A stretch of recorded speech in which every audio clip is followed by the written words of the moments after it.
Press the bell icon on the YouTube app and never miss another update.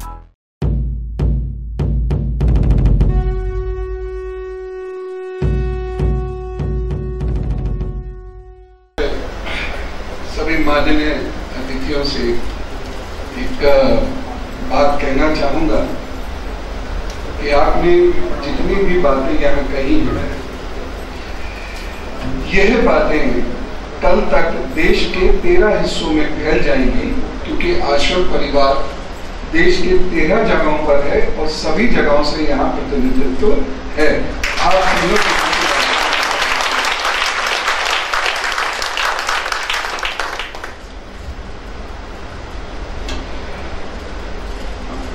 देखिए,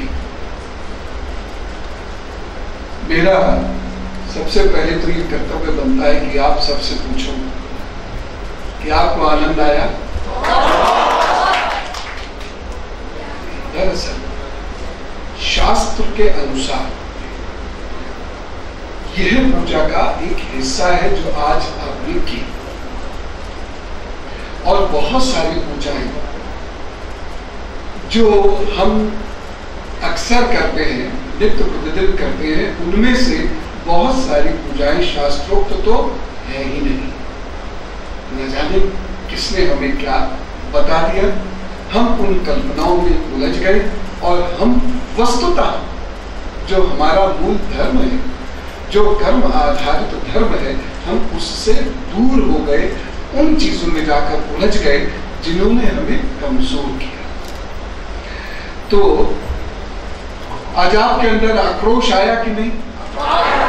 संकोच टूटा कि नहीं? डरो मत, सत्य पे अडिग होने का प्रयत्न करो। कितनी महत्वपूर्ण बात। पाकिस्तान डरता क्यों है? Because Pakistan is an artificial state. देखो कितनी महत्वपूर्ण बात कही, एक एक वाक्य का बहुत गहरा आधार होता है। Pakistan owns artificiality and Bharat is a natural state. हम प्रकृति प्रदत्त हैं, हम ईश्वर का अपना राज्य है, और हम डरें ये समझ में नहीं आता। हमारे अंदर जो डर उत्पन्न करने का प्रयत्न किया गया है लगभग 200 वर्षों में, वह भी उसी षड्यंत्र का एक हिस्सा है जिसे सिंह साहब ने, जिसे पुष्पेंद्र भाई जी ने प्रॉक्सी वार कहा। ये उसका हिस्सा है, क्योंकि किसी देश को तोड़ने का जो पहला कार्य होता है वह है उसकी धार्मिक मान्यताओं को बदलना। दूसरा कार्य है उसके शिक्षण और शिक्षा, पेडागॉजी और एजुकेशन, इसको बदल देना। और जिस देश की ये दो चीजें बदल गई, वह समाज स्थिर नहीं रह सकता, खड़ा नहीं रह सकता, उसका आत्मविश्वास खंडित हो जाएगा। इसीलिए डरो मत, अध्ययन करो, धर्म को समझने की कोशिश करो। आपका धर्म आपकी जिंदगी के हर रास्ते पर चलना सिखाता है, जिंदगी को जीना सिखाता है। वह आपको भिखारी नहीं बनाता, वह आपको समर्पण सिखाता है। भगवान के सामने भीख मांगना और भगवान के सम्मुख समर्पित होने में बहुत अंतर होता है। तो वह आपको समर्पित भक्त बनना सिखाता है, हमेशा भीख मांगना नहीं सिखाता। वह आपको एक विचार देता है कि अपने पांव पर खड़े हो, पुरुषार्थ करो, परिणाम मुझ पर छोड़ो, मैं मैनेज कर लूंगा। हम अपने पांव पर भी नहीं खड़े हो रहे, पुरुषार्थ भी नहीं कर रहे, और क्षमा चाहते हुए कह रहा हूं कि आज का भारतीय जनमानस सामान्यता ईमानदार नहीं है, और जो व्यक्ति ईमानदार नहीं होगा वह किसी के भी सामने घुटने टेक देगा। यही कारण रहा कि चीन के विरुद्ध चलाई गई मुहिम समाप्त हो गई, क्योंकि कुछ लोगों ने अपने लाभ के लिए घुटने टेक दिए, ईमानदार नहीं थे, चापलूस थे। तो मैं आशान्वित हूं कि आज जो हमारे मध्य में गरिमामयी उपस्थिति रही पूजनीय महाराज जी की, कर्नल आर सिंह साहब की और श्री पुष्पेंद्र जी की, इनकी बातों से प्रेरित होकर आप लोग कम से कम कुछ एक कार्य जरूर करना। पहली चीज अलर्ट रहना। आपके बगल में कौन रहता है ध्यान रखा करो। सोशल मीडिया पे जब आप इधर उधर की पोस्ट लाइक करते हो, उसके जवाब देते हो, और सोशल मीडिया पे जब आप खामोखा में झगड़ना शुरू करते हो, अलर्ट रहो। जब हमारी बेटियां बच्चियां कहीं भी अपने एड्रेसेस बांट देती है, अलर्ट रहो, क्योंकि आज की जो बैटल ग्राउंड है वो कश्मीर उतना नहीं है, रन ऑफ कच्छ उतना नहीं है जितना सोशल मीडिया। इसलिए सोशल मीडिया का सकारात्मक प्रयोग करना हमें सीखना होगा। और इस मुहिम में बच्चों ने और तमाम मैं लोगों को यहाँ देख रहा हूँ, उन लोगों ने जिस तरीके से इस बैटल ग्राउंड का एक फेवरेबल इस्तेमाल किया है, इसे आगे बढ़ाना है। आपने विरोध सहा है, मैं लगातार देखता रहा, मैं तो कभी मोबाइल और इस पर ज्यादा रहता भी नहीं था, लेकिन इस मुहिम की मैं पहले से तैयारी कर रहा था, तो लिहाजा मैं पिछले 1 वर्ष से लगातार सोशल मीडिया पे एक्टिव होना शुरू हुआ, सीखा मैंने चीजों को। सबसे बड़ी बैटल ग्राउंड है, ब्रेन वॉश की सबसे बड़ी एजेंसी है। और सोशल मीडिया पर यदि आपने अपने व्यक्तित्व, अपने परिवार, अपने कुल, अपने धर्म को सही रूप से प्रस्तुत किया, तो दुनिया की कोई ताकत आपके पास पहुंचेगी नहीं। ये ध्यान रखिएगा, क्योंकि आपकी फेसबुक, आपके व्हाट्सएप वगैरह ये सब कहीं ना कहीं मॉनिटर होते हैं। और इसलिए मैंने कहा था आवाज उठाना सीखो। हमारे आक्रोश से बहुत सारे मेरे परिवार के भी लोग, उन्होंने कोई आवाज नहीं उठाई, कहते हो मुझे अपने परिवार का कोई आवाज नहीं उठाई, जबकि वो रहते हैं इस पर। देखो एक बात कह रहा हूं, और यहाँ पर बहुत सारे ऐसे लोग हैं जो बहुत पीछे कुर्सी पर बैठे हुए हैं और उन्होंने आवाजें उठाई हैं, अपनी जिंदगी में वो लड़े हैं।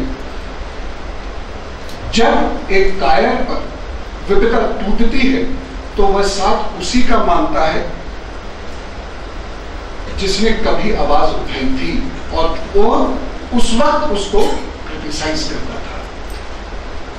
बहुत सारे लोग हैं यहाँ समाज के जिन्होंने आवाजें उठाई हैं, और जब वो आवाजें उठाते थे, क्यों त्यागी थी आपको, जब वो आवाजें उठाते थे तो उस वक्त लोग क्रिटिसाइज करते थे। माननीय विधायक जी को भी ये बात जो मैं कह रहा हूं इसका अंदाजा होगा।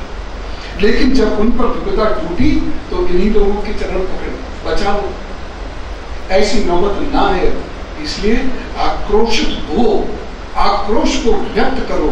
आपकी फौज के लोग आपकी इसी सोशल मीडिया नाम के बैटल ग्राउंड की स्टडी करते हैं, और इसी से वो पब्लिक ओपिनियन जनरेट करते हैं कि मेरा देश मेरे लिए कहां खड़ा है, मेरे बाद मेरे परिवार को कोई प्रणाम करेगा भी कि नहीं। इसलिए अलर्ट रहो। तीसरी चीज, यहां आप इसलिए बंद कर रहे क्योंकि यहां जोश भी था, यहां होश भी था, यहां ज्ञान भी है, और उसमें इतिहास और धर्म का ज्ञान भी था। यही चीजें रोज अपनी जिंदगी में थोड़ी थोड़ी लेकर आइए। जब तक आपको अपने होने का ना हेतु पता होगा, ना होने का कारण पता होगा, तब तक आप कुछ विशेष जीवन में कर नहीं पाओगे, सिवाय इधर से उधर, उधर से इधर चीजों को घुमाओगे। और भटकते हुए, या रोलिंग स्टोन्स गैदर्स इन अ मॉस में जो कहा जाता है ना, वही भटकते हुए व्यक्ति को केवल डिप्रेशन मिलता है, फ्रस्ट्रेशन मिलता है। एक वक्त ऐसा आता है जब वो अपने घर से भी निकाल दिया जाता है, एटलीस्ट घर वाले भी उसे अपने दिलों से निकाल देते हैं। इसलिए समय पे सतर्क हो। मैं ये निवेदन कर रहा हूं, भोजन और एजुकेशन, इसमें आपका दुश्मन घुस चुका है और उसने बहुत तबाही मचा दी है। इसलिए स्वयं भी जरा ढंग से भोजन करो और बच्चों को भी जरा ढंग से भोजन कराओ। ये लड़ाई हम सबकी है और हम सब मिलकर इसे जीतेंगे। किसी को बॉर्डर पर लड़ना होगा, किसी को ईमानदारी से बिजनेस करके लड़ना होगा, किसी को ढंग से पढ़ा कर लड़ना होगा, कुछ को अच्छी राजनीति करके लड़ना होगा। मैं उन्नी जी का एक वाकया सुनाना चाहूंगा। इन्होंने अपने दम पर हिम्मत नहीं करी कि हम पाकिस्तान का झंडा जलाएंगे जयपुर से। इनके एक बेहद निकट के व्यक्ति ने, इन्होंने कहा जलाएंगे और उसका वीडियो आप बनाना। किसी से इन्होंने कहा वीडियो आप बनाना और उसे हम फेसबुक पे डालेंगे। वो व्यक्ति कई दिन तक तो समझाते रहेंगे, मत करो ऐसा, इस मत झंझट में, एक शब्द झंझट है देश, तो झंझट में मत उलझो।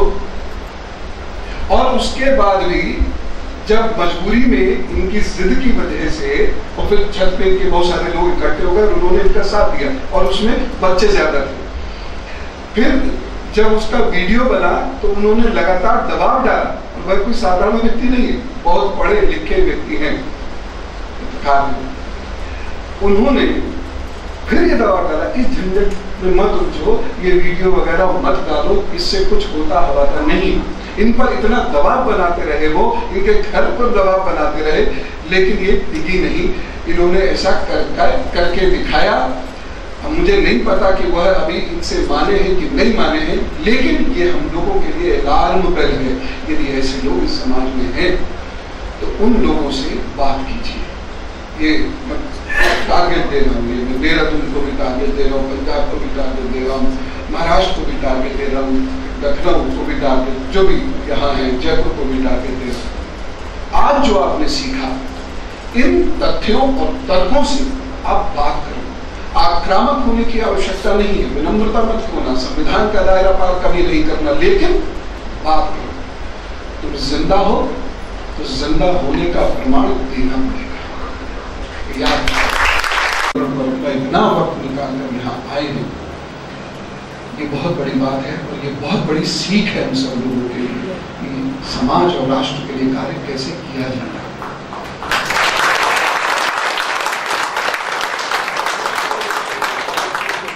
हम सभी लोगों में जो आत्मविश्वास भरा कि मेरी रोजी रोटी मेरा ईमान डिसाइड नहीं करती, ऐसे श्री पुष्पेंद्र जी को भी मैं आप सबकी ओर से प्रणाम करता हूं।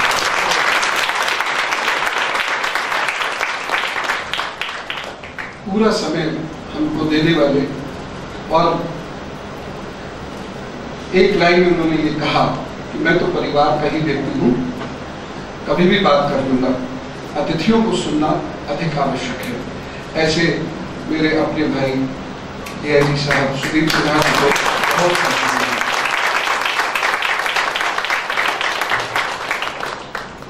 और अंत में प्रशिक्षु वर्ग, आपके लिए मैं कुछ कह नहीं पाता हूँ क्योंकि मैं बहुत भावुक होता हूँ पिता एक माता की तरह से, लेकिन बच्चों आप सही राह पे हो। आप इस देश को बहुत कुछ दिखाओ। आप एक बहुत ज्वलंत मशाल हो, उस मशाल को कमजोर मत होने दें। ज्ञान से उत्पन्न आत्मविश्वास, उससे उत्पन्न भक्ति, इन सब के समन्वय से अपने व्यक्तित्व में एक ऐसा निखार, एक ऐसा नेतृत्व उत्पन्न करो कि पूरे देश को आप एक दिशा दो। बस यही आपके लिए कह रहा हूँ। आपके लिए तो मेरा पूरा जीवन ही है। शाबाश।